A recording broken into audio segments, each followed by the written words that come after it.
Welcome back to my tennis channel. I have been obsessed with Wimbledon this week. I've been catching a lot of the matches and I'm so excited. My favorite player, who sadly is not continuing, is Felix Auger-Aliassime, and otherwise known as FAA, which I just learned.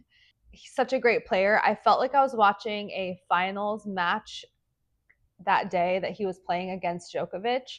It was so good. Today, it seems like the new favorite underdog is wild card Arthur Ferry, who's actually from Wimbledon. And it's just like a full circle story. It's so sweet. And he played really, really well against Kaboli.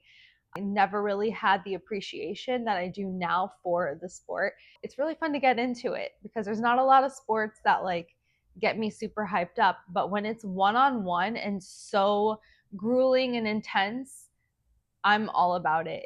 You can really feel the passion, you can feel their energy, the tension, and it's one of my favorite sports now to watch. That being said, we are going to have a couple friend come over on Sunday to watch the finals match.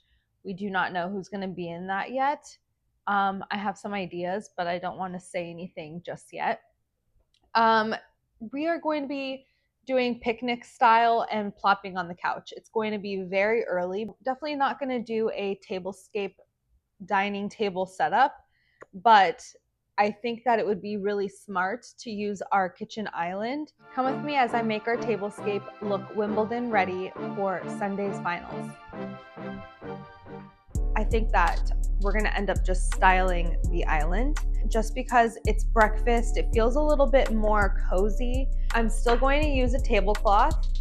I actually bought one. We're gonna open it together. It was from, one second, come this way. I got this from Studio McGee and it is oversized, which I always suggest doing. Not only will it fit most tables that you own, but it'll also be really gracious feeling. It'll give it a little bit more length.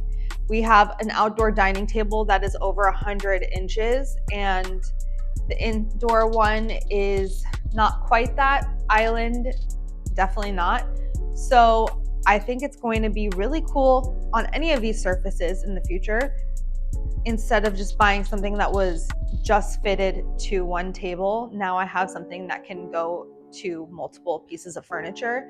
Super happy about this material. It's beautiful linen. It has this green, sage green pinstripe.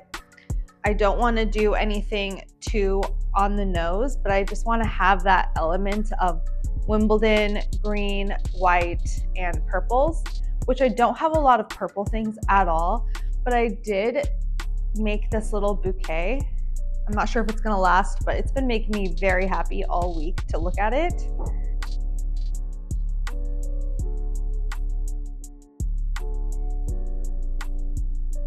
I do not believe that to host, you need to have all these items all at once. It can rack up, it can be very expensive. So I am all about looking around the house and seeing what I can use and just repurposing things. For example, I'm not going to have a cake or anything like that at this breakfast. That'd be insane. So I'm going to use this cake stand for some pastries or any other kind of goodies that I want to keep on here. One of the things that I do is I have a running list of kitchen and dining items that I would like to purchase. Every time I host, I usually figure out something that I might need to get for next time. Coupe glasses that double as champagne glasses or servingware was one of mine. I found these ones at Studio McGee and there was a set of 4 for under 20 bucks. So I got 2 of them and I'm just so excited to use these. I think they're gonna be perfect for the strawberry and cream dessert that I'm planning on making that is inspired by Wimbledon's strawberries and cream. Since we're not doing table mats, I want to at least pull out some napkins so that they can just grab those and we can have some fun deciding on some casual ways to present those. The napkins that I had decided on are these. They have the same kind of sagey green as we have on the tablecloth, and I think these are gonna be perfect. I do want them to feel very casual. I want it to be like a grab and go style. I think it would be kind of cool to do like some kind of knot. Maybe like that. Maybe like a tie. That could be very sweet. So far, I have all the main pieces that I was really excited about using for Sunday. And now I'm just gonna go around and see what other things I wanna pull out. It does not mean that we have to use everything, because later on we're gonna do the edit where we go through and decide what needs to stay, what needs to be added or taken out completely. I have 2 white platters. We're definitely gonna wanna use those. We have to go with white plates for this. Should we do these square plates? Let's decide. I have these little bowls. I think it looks really perfect with this tablecloth, so let's leave that there. This is not the vibe. I brought it out, but immediately editing out. The presentation is going to be very important, but we have a lot of really beautiful servingware that we can arrange them on, and gorgeous glasses. We have some unique glassware that we're gonna use to serve a sweet treat in. I think it's gonna look really cute once it's all put together. It's also so helpful to get these decisions made before the day of or the day before, just so that you can kind of be at ease and know what things to have set aside already, and you're not designing the whole tablescape before everyone comes over. I'm gonna go through Pinterest right now and see if there's any other types of napkin folds that I want to try out for this. So far, I like the classic knot. I feel like that is very relaxed feeling. We are gonna let this one kind of be the example. We have a nice wide top, and then the embroidery is still right at the center. And that's what we're gonna do. Each of the corners into the center. Start rolling these towards the center. I have this loop going to wrap back in and pull through like a regular knot would. And we don't wanna be too tough on it, but that's how it's going to look. Our napkins are all done. When we have people over, it's really nice to have a good service below. So I'm thinking everyone's going to work from where I'm at and then kind of move to the right. And the last thing that we will grab is utensils and napkins. So I'll keep those right there. Pastries are kind of going to be the last thing that they're gonna add to the plate.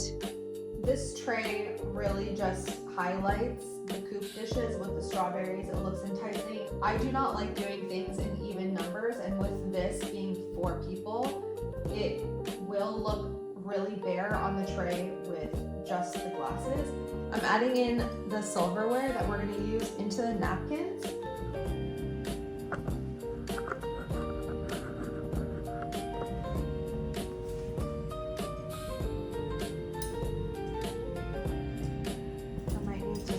It a little bit to make sure that it's totally being hidden. That way we don't see the backs of the silverware poking out and they're kind of covered. And then tightening it enough so that way they don't fall out and then make a huge sound. So that's what we're doing with that. And I think it looks so cute. And it's functional. This is the final tablescape. There's a chance that I might move things around a little bit, but I'm really happy with everything. The knotted napkins are functioning as our utensil holders as well. We have the coupe glasses on the silver tray. So I'm gonna use this as our orange juice container. I added some of these just to kind of show that there will be beverages in the back. Self-serve areas keep things casual. They keep a lot of motion around in the home, and you're not just stuck to one area. I hope you enjoyed this video. I have a full tablescape guide available on my Substack. I will try to link it into the comments or the description below. I'd love to know what you think about this in the comments and who you're rooting for to win Wimbledon. All that's left to do is to settle in and watch these matches on Sunday.